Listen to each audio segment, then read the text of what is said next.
ఓం శ్రీరామచంద్ర పరబ్రహ్మణే నమః. శ్రీ గురుభ్యో నమః. శ్రీమాత్రే నమః. శ్రీ గణేశాయ నమః.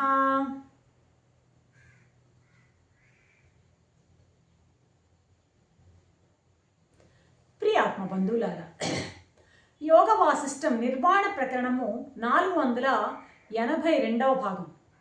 నిన్న బుసుండ మహర్షి మహాత్ముడు ఏమన్నారు? వశిష్ఠుల వారిని చూసి, అయ్యా, నీబోటి వాండ్లకు జ్ఞాన మార్గం సులభము, అదే మార్గం మాబోటి వాండ్లకు దుర్లభము అంటూ ఆపారు. అందుకు వశిష్ఠులు, మహాత్మా, నువ్వు చెప్పిన విషయం నాకు తెలిసిందే. ఇంతవరకు కూడాను ఈ జ్ఞాన మార్గాన్ని గురించి, యోగ మార్గాన్ని గురించి ఆ భేదాన్ని నువ్వు చెప్పావు చూడు, అది నాకు తెలిసిందే. అయినా నేను కుతూహలం కొద్దీ నేను అడిగాను.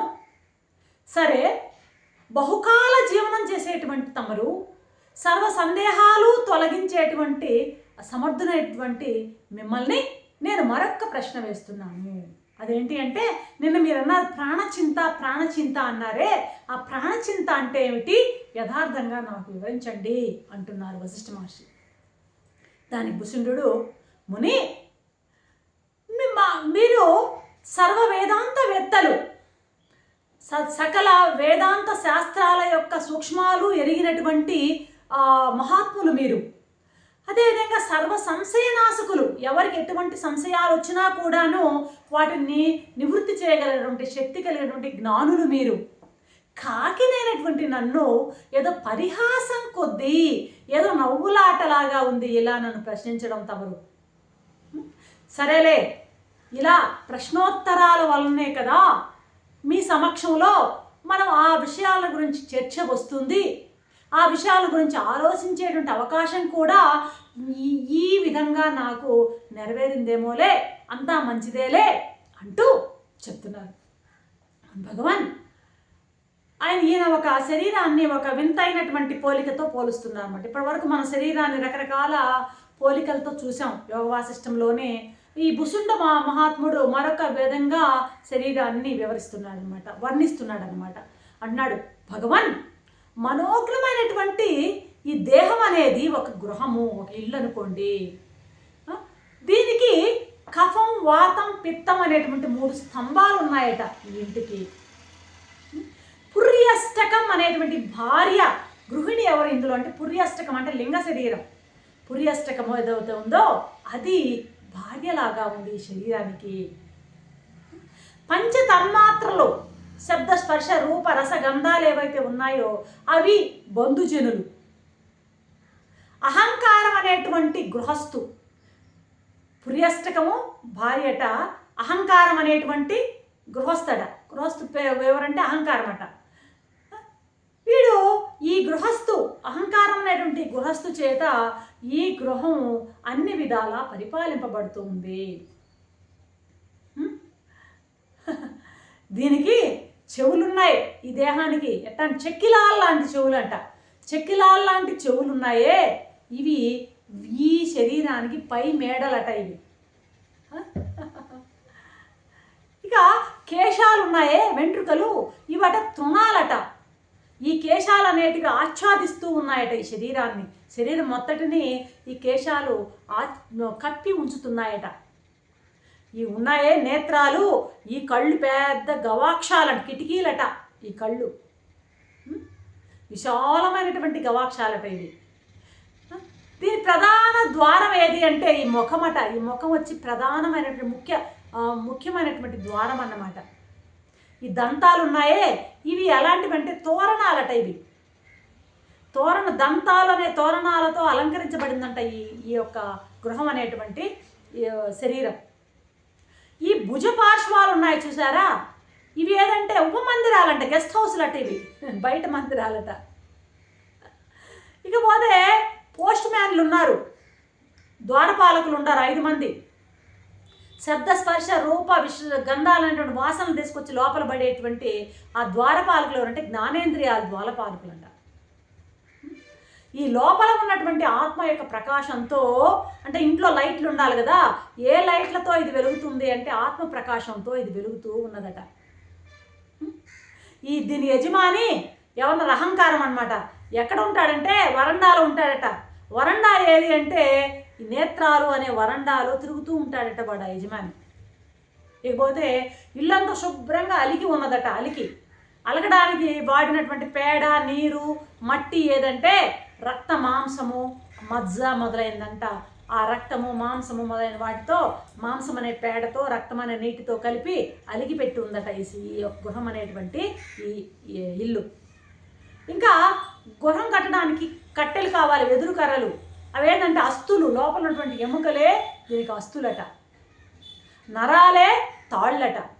ఆ నరాలనే తాళ్ళతో దృఢంగా గట్టిగా కట్టబడి ఉందట ఈ అస్తులు అనేటువంటి ఆ కొయ్యలని కట్టి ఆ ఇంటిని కట్టి ఉన్నారట. మునిశ్రేష్ట, ఇక్కడ ఏడా పింగళ అనేటువంటి నాడులు ఉన్నాయి, ఆ సూక్ష్మ నాడులు. వీటి నడుమున హృదయం అనేటువంటి పద్మం ఉన్నది. దాని దళాలు పైకి కిందికి వ్యాపించి, పద్మం దళాలు పైకి, కొన్ని కిందకి కూడా బొమ్మలు వేస్తుంటారు, వ్యాపించి ఉన్నట్లుగా దాని దళాలు పైకి కిందకి వ్యాపించి ఉన్నాయి. హృదయం నుంచి నాడులు అనేకం పైకి కిందకి వ్యాపించి ఉన్నాయి. ఇటువంటి దేహంలో ప్రాణము, అపానము మొదలైనటువంటి ఆ ప్రాణము, అపానం మొదలైనటువంటి క్రియలన్నీ కూడాను ప్రవహిస్తూ, అంటే ప్రాణము, అపానము ప్రవహిస్తూ అలాగ ప్రసరిస్తూ అనేక కార్యాలు ఈ ప్రాణాపానాలు చేస్తూ ఉన్నాయి.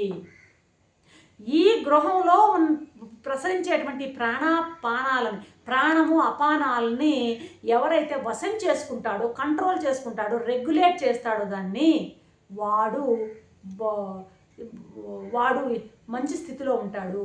నేను చేసింది ఏంటి అంటే ఈ ప్రాణాన్ని, అపానాన్ని నేను నా కంట్రోల్లో పెట్టుకున్నాను, రెగ్యులేట్ చేస్తూ నా యొక్క అధీనంలో ఉంచుకున్నాను. ఈ ప్రాణ అపానాలన్నీ కూడాను అసంకల్పితంగా జరిగిపోతూ ఉంటాయి, మన ఇచ్చ లేకనే జరిగిపోతూ ఉంటాయి. కానీ వాటిని ఎప్పుడైతే మనం వాటిని మన అధీనంలో ఉంచుకొని మనం ఒక రిథమాటిక్గా దాన్ని కంట్రోల్ చేసుకుంటూ ఆ ప్రాణాపానాల మీద కంట్రోల్ ఎప్పుడు పెట్టుకుంటామో అప్పుడు అది మనిషికి శ్రేయస్సుని ఇస్తుంది. ఈ ప్రాణాపానాలు ఎట్లాంటివంటే ఆకాశంలో నడుస్తున్నటువంటి బాటసారులట. ఇవి ఆకాశ మార్గంలో నడుస్తున్న బాటసారులట ఈ ప్రాణము, అపానం. ఇక్కడ ఇదేంటంటే ఈ కళేబరం, ఈ శరీర కళేబరం అనేటువంటి కళేబరాన్ని పట్టుకొని ఈడ్చుకుపోతూ ఉందట ఈ ప్రాణాపానాలు. ఈ ప్రాణానికి, అపానానికి అలసటే లేదట. అది ఎంత ప్రయాణం చేస్తున్నా వీటికి అలసట ఉండదట, అవి ఈడ్చుకుని పోతూ ఉంటాయట. కాబట్టి మహర్షి, ఈ హృదయాకాశంలో వెలుగుతున్నటువంటి సూర్యచంద్రులే ఈ ప్రాణము, అపానము. హృదయం అనేటువంటి ఆకాశంలో వెలిగేటువంటి సూర్యుడు చంద్రుడేనట ఈ ప్రాణము, అపానము. ప్రాణమేమో సూర్యుడట, అపానమేమో చంద్రుడట. ఈ సూర్యుడు, చంద్రుడు, ఈ ప్రాణాపానాలు ఎప్పుడు జాగ్రత్త, స్వప్నము, సుషుప్తులు అన్నింటిలో కూడాను ఇవి ఆడుతూ ఉన్నటువంటి ప్రాణాపానాలని ఈ 3 అవస్థలలో కూడాను గమనిస్తూ ఉండాలి అంటున్నాడు అన్నమాట.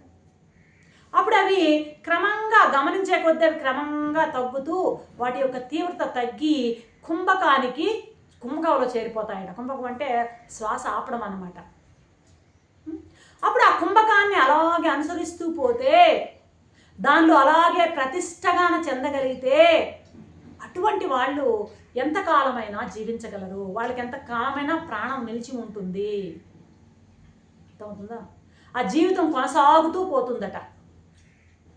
ఇప్పుడు వీటిని ఈ యొక్క ఆ ప్రాణాపానాలని కుంభకంలో ప్రతిష్ఠ చేస్తే, కుంభకాన్ని అనుసరిస్తూ పోతే, దాని ప్రతిష్ఠ కుంభకంలోనే ప్రతిష్ఠ చెందగలిగితే అప్పుడు జీవితకాలం కొనసాగుతుంది. సుషుప్తిలో ఎలాగైతే మనం గాఢ నిద్రలో వాసనలన్నీ ఏమైపోతాయి, అలాగ నిద్రపోతూ ఉంటాయి, మరుగున పడి ఉంటాయి వాసనలు. వృత్తి రూపం అవ్వవయ్యి అనమాట, యాక్టివ్గా ఉండవు కాబట్టి ఆటోమేటిక్గా మనని బాధించవన్నమాట అవి.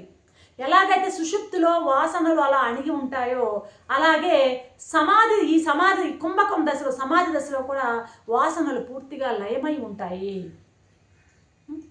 ఆ వాసనలు లయమైనటువంటి పరిస్థితి ఈ కుంభకంలో ఏర్పడుతుంది చెప్తున్నాడు ఇక్కడ బుసుండ్రు మహానుభావుడు. ఏమన్నాడు?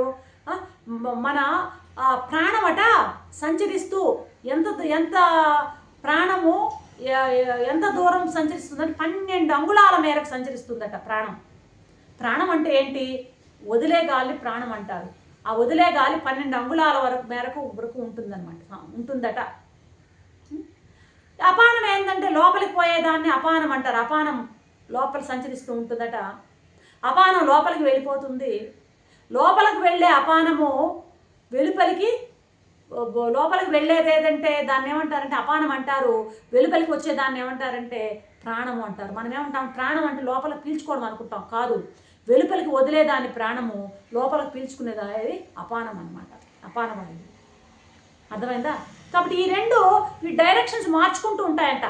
లోపలికి వెళ్ళి మళ్ళీ బయటికి రావడం, మళ్ళీ బయటికి వెళ్ళి మళ్ళీ లోపలికి రావడం, ఇలా డైరెక్షన్స్ మార్చుకుంటూ ఉంటాయంటే గతులు మార్చుకుంటూ ఉంటాయన్నమాట. అపాన వాయువుగా లోపలికి వస్తుంది, మళ్ళీ ప్రాణరూపకంగా బయటికి వస్తూ ఉంటుంది. ఎప్పుడైతే అపాన రూపంగా లోపలికి వెళ్ళి ప్రాణరూపం బయటికి రాకుండా అలాగే కనుక స్తంభించినట్లయితే దాన్ని కుంభకము అంటారు. అర్థమైందా? ప్రాణం పోయింది అనడం కూడా అంటే అర్థమైందా? ఇప్పుడు మనం వదిలే ప్రాణము అనేది ఇప్పుడు అర్థమై ఉంటుంది.